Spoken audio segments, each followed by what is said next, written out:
Who is among you that fears the Lord, that obeys the voice of his servant, that walks in darkness and has no light? Let him trust in the name of the Lord and rely on his God.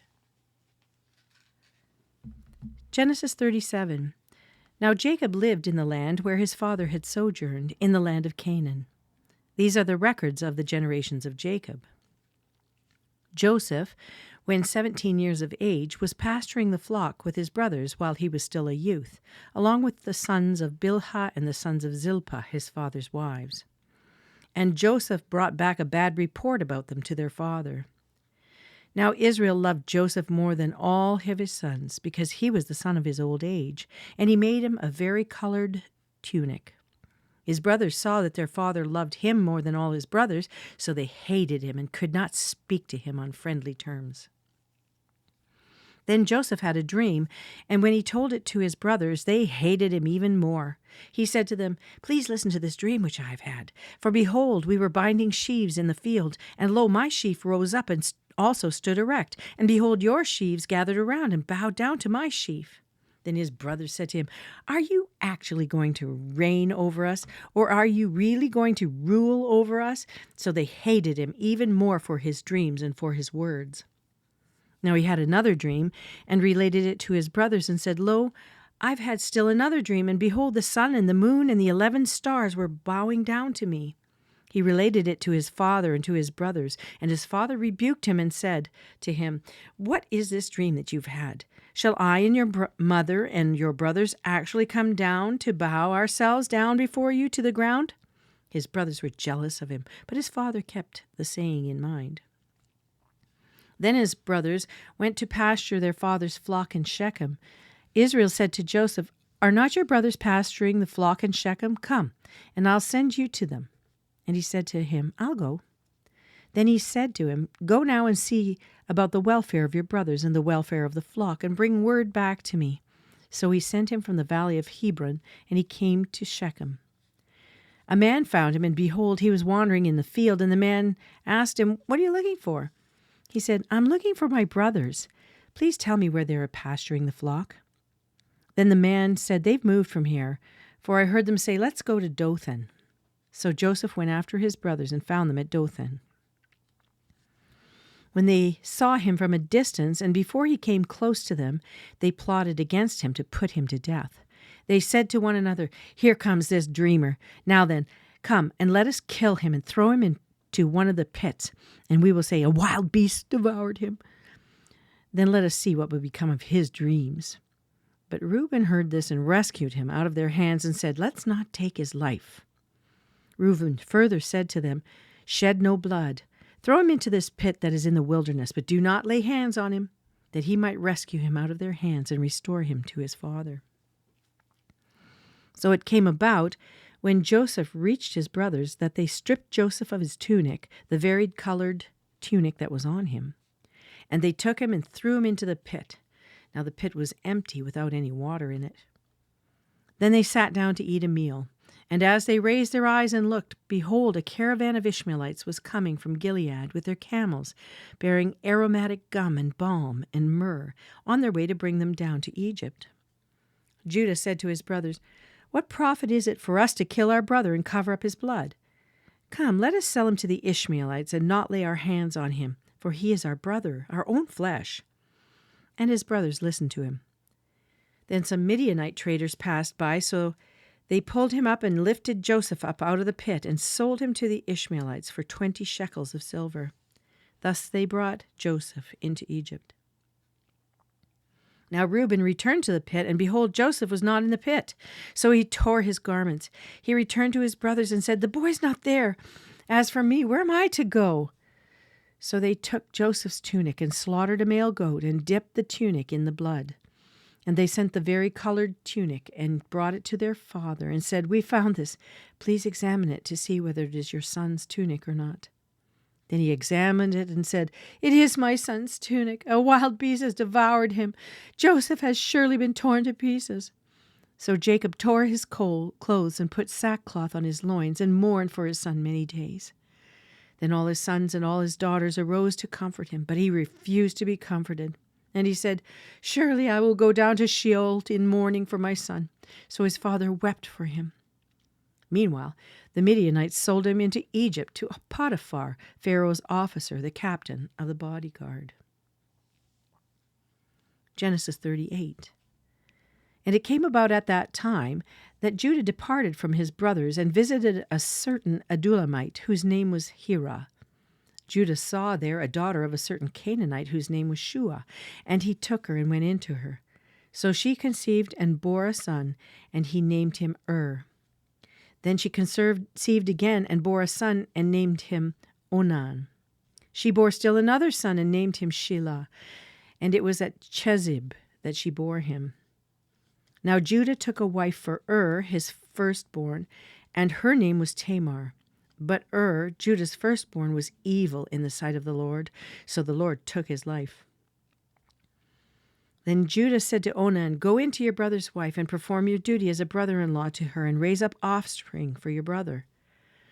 Onan knew that the offspring would not be his, so he went in to his brother's wife. He wasted his seed on the ground in order not to give offspring to his brother.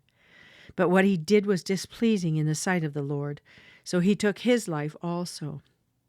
Then Judah said to his daughter-in-law Tamar, "Remain a widow in your father's house until my son Shelah grows up," for he thought, "I'm afraid that he too may die like his brothers."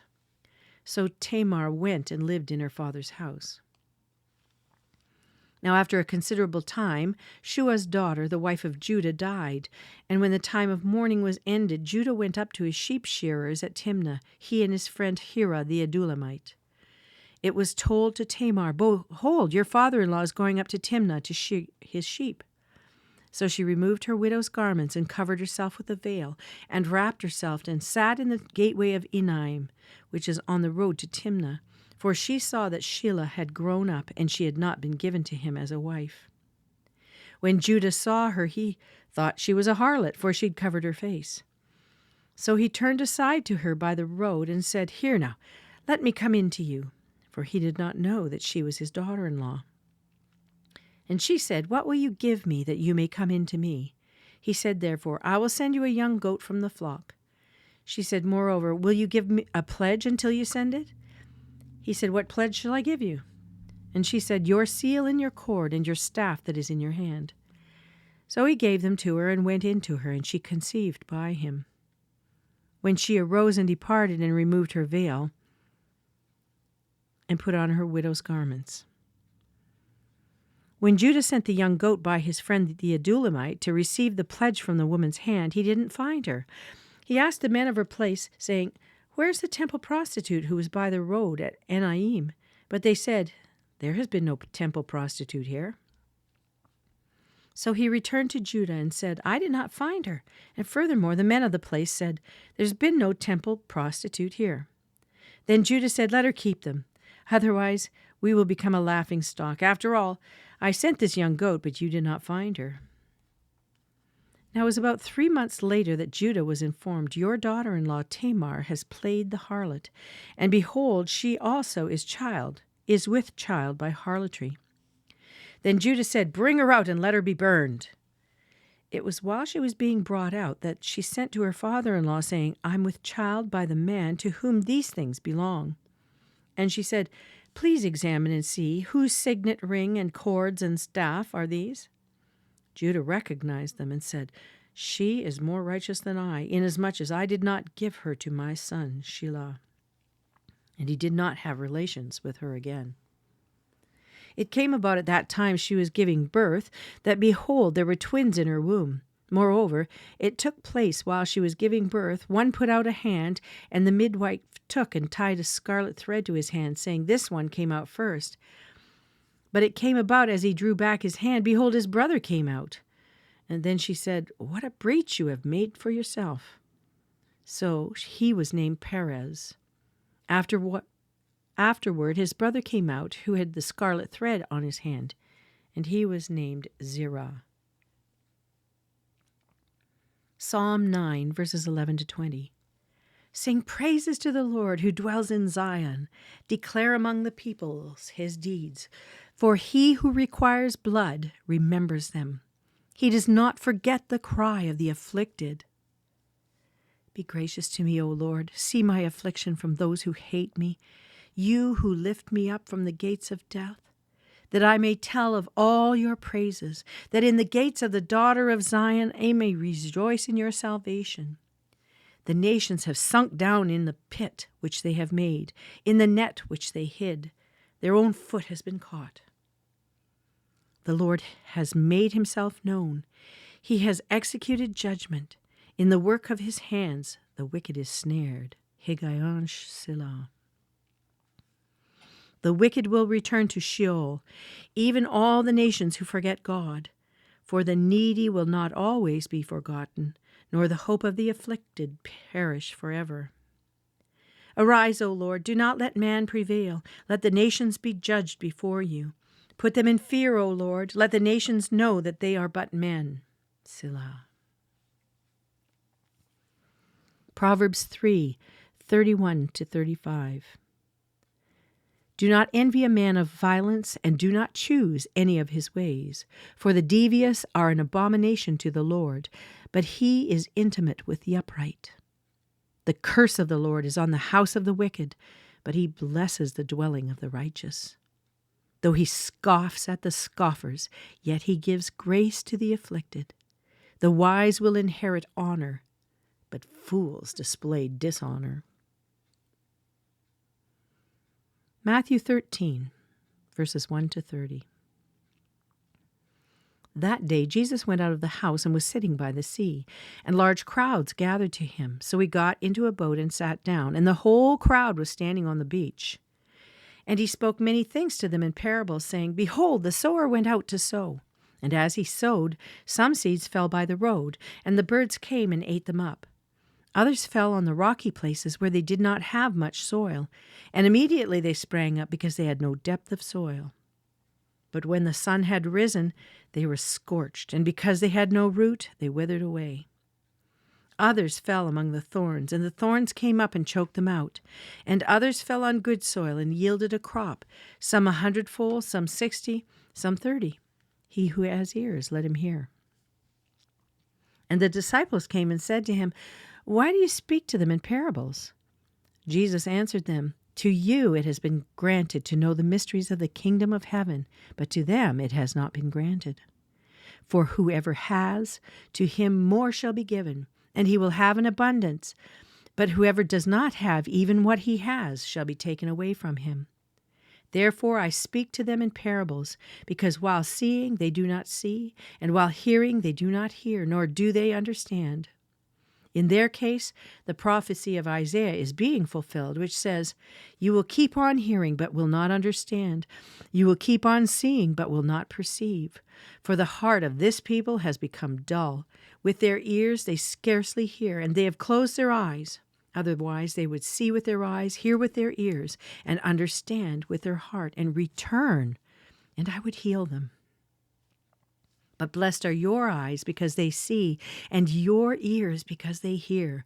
For truly I say to you that many prophets and righteous men desired to see what you see, and did not see it, and to hear what you hear, and did not hear it.